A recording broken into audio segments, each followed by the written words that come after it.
नमस्कार। देश की बात में आप सभी का बहुत बहुत स्वागत है। हिंदी धारावाहिक जो है टीवी सीरियल जिनको हम लोग बोलते हैं, उनकी दुनिया का एक बहुत प्रसिद्ध डायलॉग है, कुछ तो गड़बड़ है दया। आपने भी सुना होगा। ये डायलॉग मुझे क्यों याद आया आज? मुझे लगता है ये डायलॉग कांग्रेस और राहुल गांधी के परिप्रेक्ष्य में बिल्कुल फिट बैठता है। कहीं कुछ गड़बड़ है, या तो राहुल जी के साथ गड़बड़ है इसलिए कांग्रेस गड़बड़ है, या कांग्रेस में गड़बड़ है इसलिए राहुल जी का करियर गड़बड़ है। राहुल गांधी की लोकसभा की सदस्यता चली गई मानहानि के एक मामले में, जिसमें उनको कल सूरत के सेशन कोर्ट ने 2 साल की सजा सुनाई थी, और आने वाले 6 वर्ष तक वो कोई चुनाव भी नहीं लड़ पाएंगे। काजी रशीद मसूद से लेकर लालू प्रसाद यादव तक इसी कानून के उपबंध के चलते चुनावी राजनीति से अलग हो कर दिए गए थे।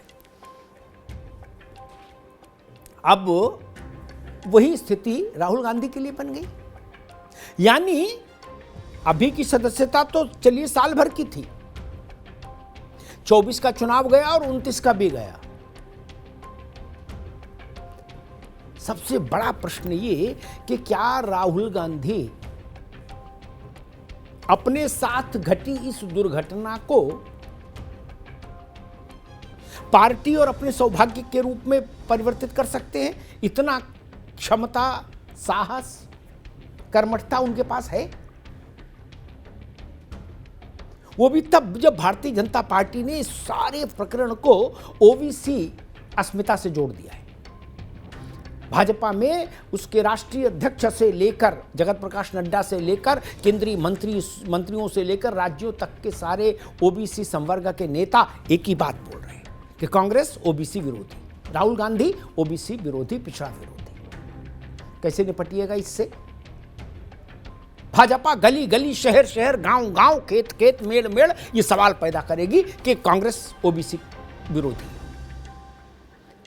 भारत में अगर आप किसी नेता या पार्टी के को लेकर ये चस्पा कर दो कि ओबीसी विरोधी है, तो समझ लीजिए उस पार्टी और नेता का कुंडा हो गया। फिर उसके लिए कहीं त्रिभुवन में कोई जगह नहीं, उसका सर्वाइवल संभव नहीं।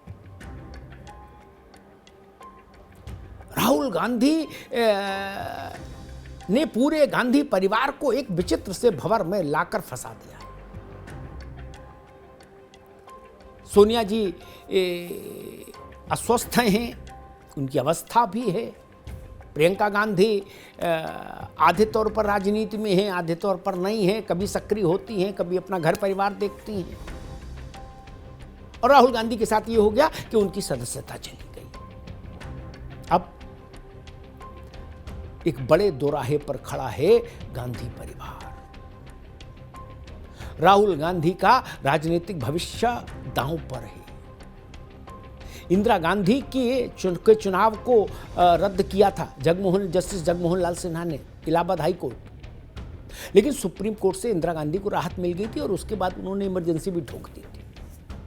इसलिए राहुल का केस उससे भी अलग है। इसलिए मैं कह रहा हूं गांधी परिवार के सामने इतना बड़ा राजनीतिक संकट कभी नहीं आया होगा। अब ये निर्णय राहुल गांधी को करना है। आने वाला वक्त बताएगा कि वो कितना सक्रिय रह पाते हैं, कितना फाइट बैक कर पाते हैं। हालांकि अभी तक का जो उनका ट्रैक रिकॉर्ड रहा है वो इस बात के लिए कम भरोसा जताता है। और अब आप लड़ाई किसके खिलाफ लड़ेंगे? अदालत के आदेश के जरिए आपकी सदस्यता गई है, जिस कानून के तहत आजम खान की सदस्यता जा चुकी, खतौली वाला सैनी था बीजेपी का विधायक, उसकी जा चुकी, लालू प्रसाद यादव की जा चुकी, रशीद मसूद की जा चुकी, तो आपके भी चलेगी। एक कानून है, सब पर बराबर लागू है। इसमें आपकी सदस्यता जाने के उसमें बीजेपी को कहां और कैसे फिट करेगी कांग्रेस, ये देखना होगा।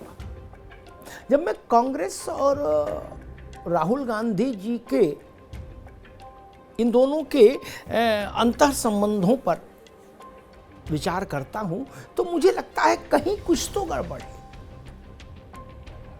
ये तो कांग्रेस राहुल गांधी को सूट नहीं कर रही या राहुल गांधी कांग्रेस को सूट नहीं करते। कुछ तो लोचा है, कोई ना कोई केमिकल लोचा है। राहुल गांधी जब से राजनीति में आए हैं और मुख्य भूमिका उन्होंने अपनी कांग्रेस में जब से तय करना शुरू किया, तब से आप देख लीजिए कांग्रेस का ग्राफ लगातार नीचे गया है, हर आयाम पर, हर कोण पर। जब तक उनकी मां यानी श्रीमती सोनिया गांधी फ्रंट पर आकर नेतृत्व देती रही यूपीए का और कांग्रेस को, तब तक चीजें तब भी ठीक चली। 10 बरस मनमोहन सिंह की सरकार चली, गठबंधन की सरकार थी लेकिन चली। वो सोनिया गांधी का राजनीतिक कौशल था, उनकी कर्मठता थी। सरकार में क्या हुआ नहीं हुआ वो अलग का विषय है, उस पर अलग डिबेट हो सकती है। 2G हुआ कि 3G हुआ और कैसे हुआ और क्या हुआ वो बाद की बात है, दूसरा विषय है। लेकिन ना 10 साल सरकार चली। लेकिन राहुल जी ने जब से कांग्रेस में मुख्य भूमिका निभाना शुरू किया, शनई शनई ही ऐसा लगा कि क्षय रोग की शिकार हो गई कांग्रेस। क्षरण ही होता आया, क्षरण ही होता आया।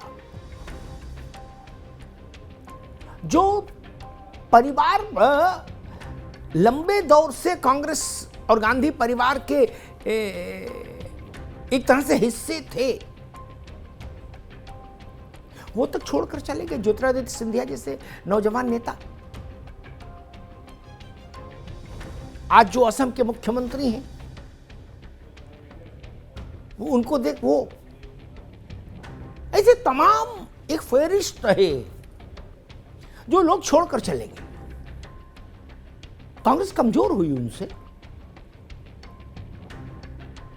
नए आए नहीं, पुराने लगातार जाते रहे। राहुल जी ने एक भाषण दिया पार्टी के कुछ नौजवानों को संबोधित करते हुए एक दौर में, कहा मैंने सारे दरवाजे खुले रखे हैं, जिसको जाना है जाए।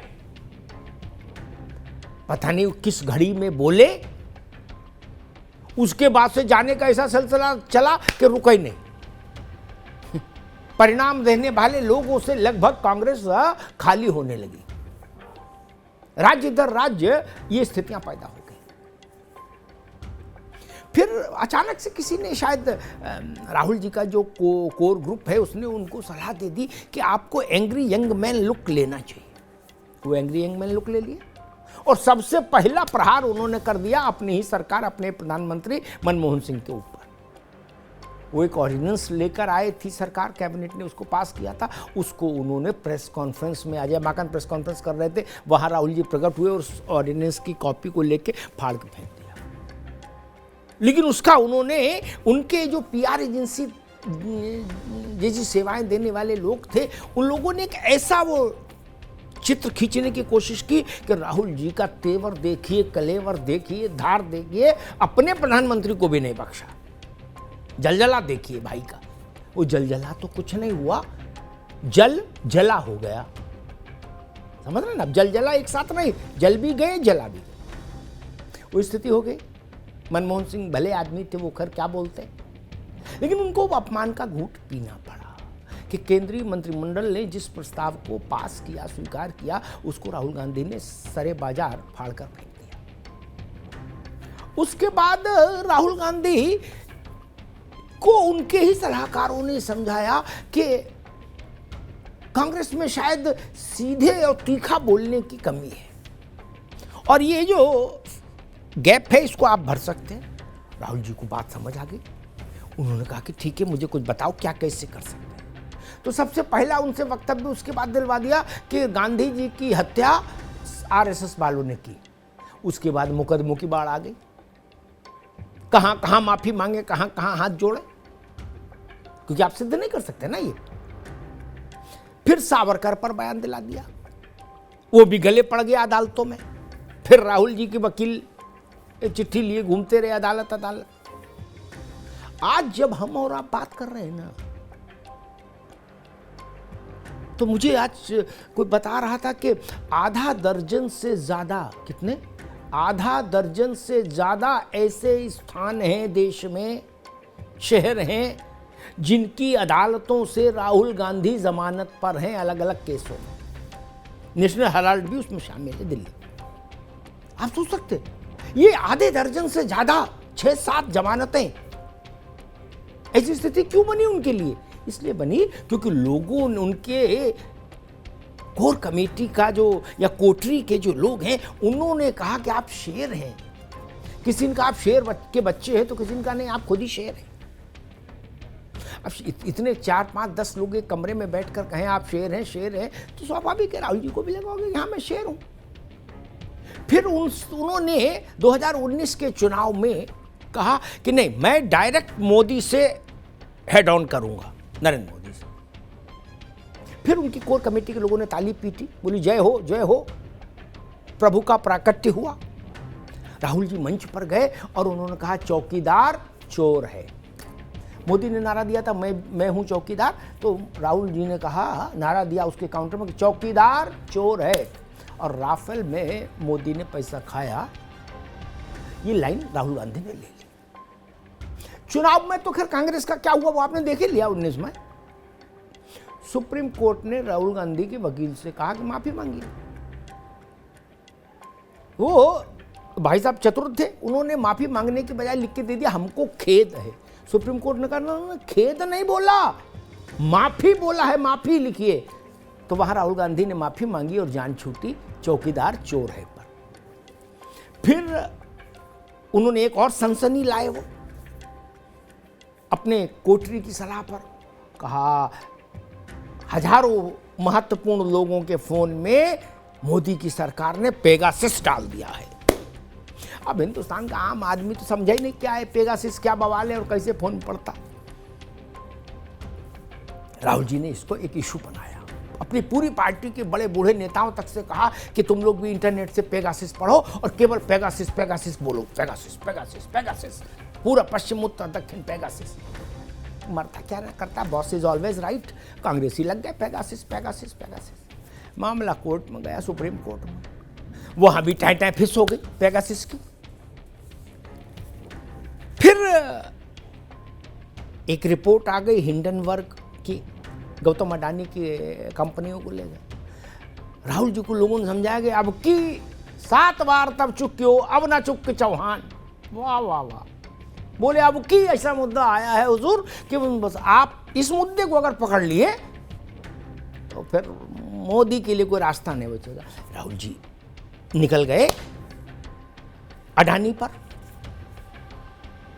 और उन्होंने एक फुल टाइम जॉब की तरह उतनी ही निष्ठा से अडानी को मुद्दा बनाने के लिए संघर्ष शुरू कर दिया। फिर हुआ कि नहीं, लोग कहते हैं पीपल्स कनेक्ट नहीं है, तो बोले एक यात्रा करनी चाहिए।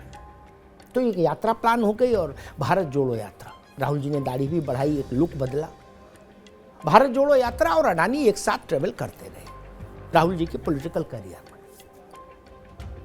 अब उसके भारत जोड़ो यात्रा के बाद कुछ राज्यों में चुनाव हुए, जो राज्य सामान्यतः पूर्व में परंपरागत रूप से कांग्रेस के इलाके थे, वहां कांग्रेस मुंह के बल गिर पड़ी। कहां तो कांग्रेस उम्मीद से थी कि राहुल गांधी की भारत जोड़ो यात्रा उसके लिए राजयोग का दरवाजा खोलेगी और प्रथम ग्रासे मक्षिका पाते। यात्रा के समापन के बाद 3 राज्यों में पूर्वोत्तर के चुनाव हुआ, कांग्रेस भूयिष्ठ हो गई, भू समाधि में चली गई। तो ये जब स्थितियां मैं देखता हूं, गुजरात से, सूरत से जो सजा आई है अदालत से, किस लिए? ऐसे ही इनके सलाहकारों ने इनको कहा था आप ही हैं केवल बहादुर, जंग बहादुर जो मोदी से लड़ सकते हैं। तो चढ़ा दिया भाई को। तो उन्होंने कहा कि सारे चोरों का सरनेम मोदी क्यों होता है।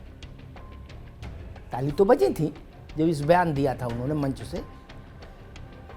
तो जब मैंने जो शुरुआत में आपसे कहा था कि कुछ तो गड़बड़ है दया,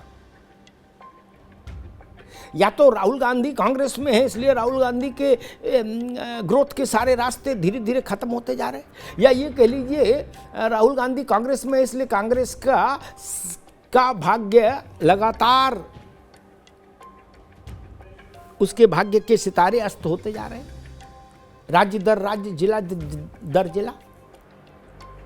एक भी अभी जब गुलाम नबी आज़ाद ने पार्टी छोड़ी थी तो उन्होंने एक लंबी चिट्ठी लिखी थी। उस चिट्ठी में गुलाम नबी आज़ाद ने कुछ आंकड़े भी दिए थे। उन आंकड़ों का लब्बो-लुबाब मालूम क्या है? राहुल गांधी की केंद्रीय भूमिका के दौरान कांग्रेस ने जितने भी चुनाव लड़े उसमें 80% से ज़्यादा हारे। अब बताइए, इसके बाद भी क्या ये ना कहूं कि कुछ तो गड़बड़ है दया? कुछ तो गड़बड़ है। या तो इनके योग खराब या पार्टी के योग खराब। कैसी कोटरी है और कैसी खुद की समझ है, समझ ही नहीं आ रहा। वो क्रांतिकारी बनने की कोशिश करते हैं तो क्रांतिकारी नहीं बन पाते। वो जुझारू बनने की कोशिश करते हैं तो हास्यास्पद हो जाती हैं परिस्थितियां। वो सीधे मोदी से टकराते हुए दिखना चाहते हैं तो मानहानि के मुकदमे में सदस्यता जाने की स्थिति पैदा हो जाती है। वो करें तो क्या करें, और कांग्रेस भी करे तो क्या करे राहुल गांधी का? बड़ा सवाल। गांधी परिवार के किसी भी प्राणी को लेकर इस ढंग की चिंताएं, इस ढंग की व्याख्याएं, इस ढंग के दुर्भाग्यशाली घटनाक्रम कभी नहीं रहे मोतीलाल नेहरू से लेकर और सोनिया गांधी तक। एक पूरी श्रृंखला है, कभी नहीं रहे। ये one and only Rahul Gandhi हैं जिनके पूरे अब तक के राजनीतिक जीवन में हजारों किस्म की असफलताएं हैं, सैकड़ों किस्म के विवाद हैं, कई मुकदमे हैं, कई जमानतें हैं और कई जेल के रास्ते, कई केसों में जेल के रास्ते कब कहां कैसे खुल जाए इसका पता नहीं। और वो भी आप सोचिए, जवाहरलाल जी की बात तो बहुत पुरानी हो गई, लेकिन जिन लोगों ने इंदिरा गांधी को भी देखा है वो लोग भी जानते होंगे कि कहाँ इंदिरा जी की पीढ़ी का ये व्यक्ति किस स्थिति को, किस गति को प्राप्त हो गया। मुझे लगता है कि कांग्रेस और राहुल गांधी दोनों को एक दूसरे के बारे में भी आत्मचिंतन करना चाहिए। अब क्या कांग्रेस राहुल गांधी के लिए संकट पैदा कर रही है या राहुल गांधी कांग्रेस के लिए संकट पैदा कर रहे हैं? धन्यवाद।